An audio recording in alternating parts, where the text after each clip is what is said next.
frying for a day now, and if you can, I don't know if you could tell, but it actually warped just a little bit.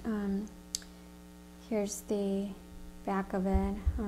The lighting's not very good, so you may not be able to see it, but this was due to not having a food dehydrator. I've also been informed that you can use a cup warmer and it should dry out more evenly, thus preventing any folding or warping. So what I'm going to do now is I'm going to get my pin vise and I'm going to clean up the hole a little bit. So just going to go very gently.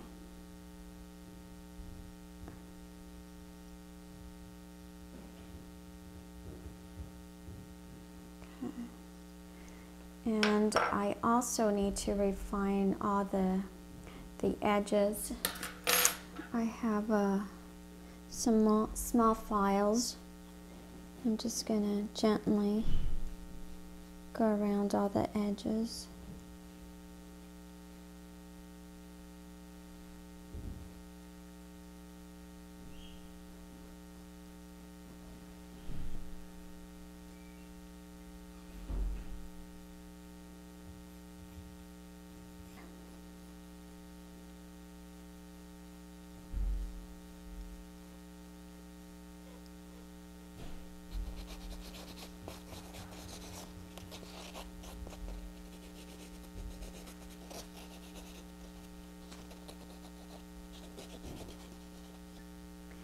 Okay, so I finished smoothing out my piece. I did a little bit of light sanding all around the edges, but I'd like to give it a little bit of a design. So I'm going to get the just a file and I'm going to lift it up. I have a little cup here to catch any of the dust. So just going to gently do some etching.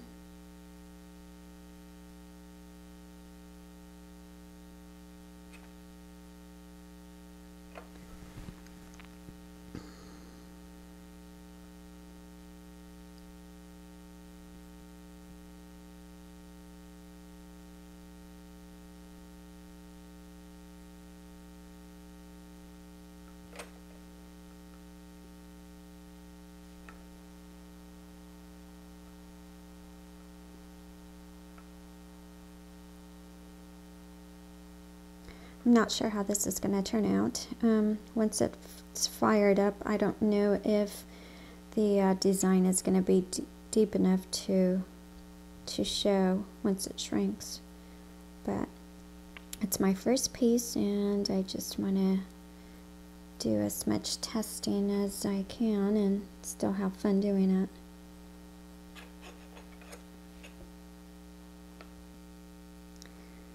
Okay, so I hope you can see what I've done there.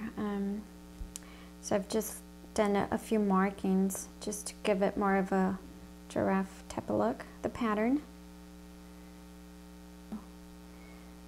And I was etching very gently because it is very easy to remove clay. It's very soft. Okay. Let's do maybe the nose.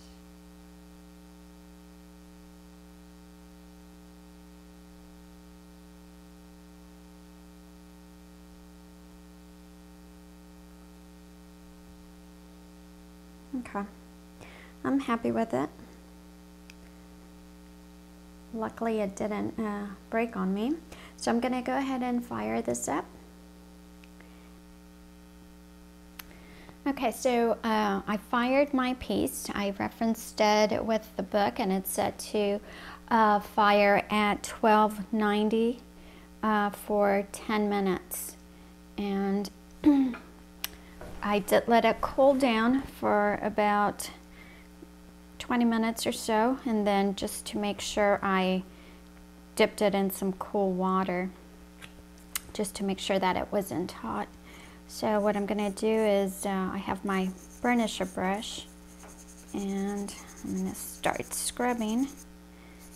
Now it doesn't feel the way it did before I put it in the kiln. It actually feels it feels hard now. It feels like metal.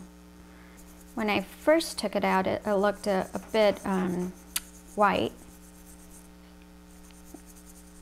And then I put it in the water and it turned a little bit like a beigey color.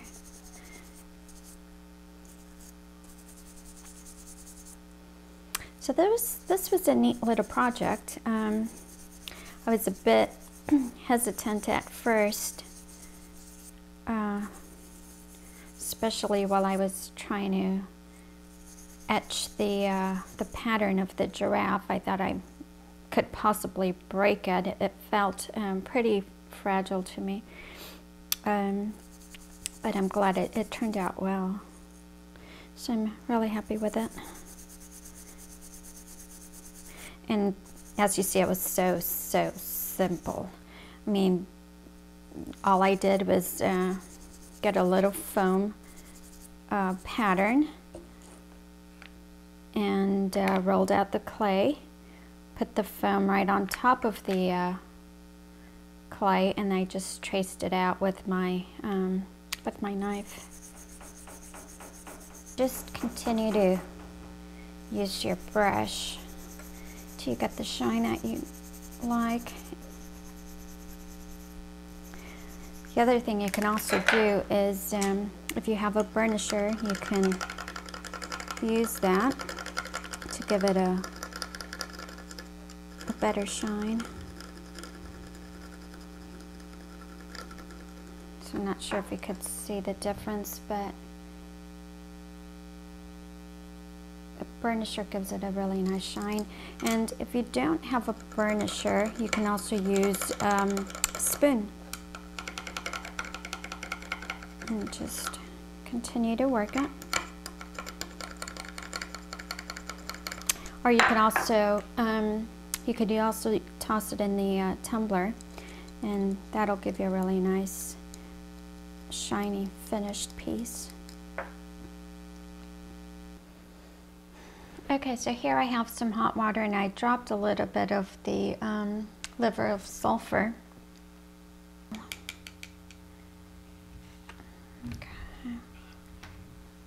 Okay, so here's my little giraffe, and just going to put it in some stainless steel wire and dip it in.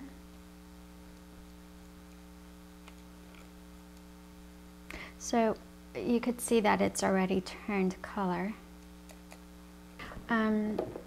Here I have just some plain water with baking soda, and I'm going to dip it in here. Just get it neutralized. Okay.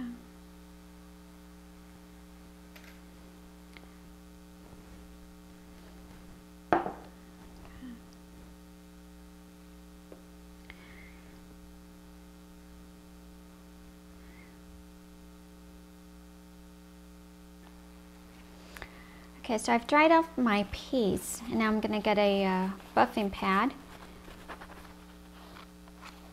So you can see it's getting shinier. These buffing pads are meant for jewelry.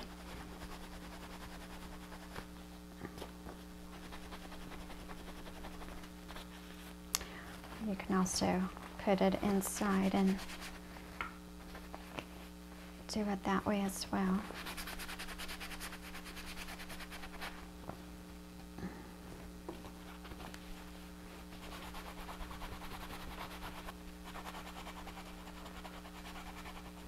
But you could see the patina definitely brings out the pattern.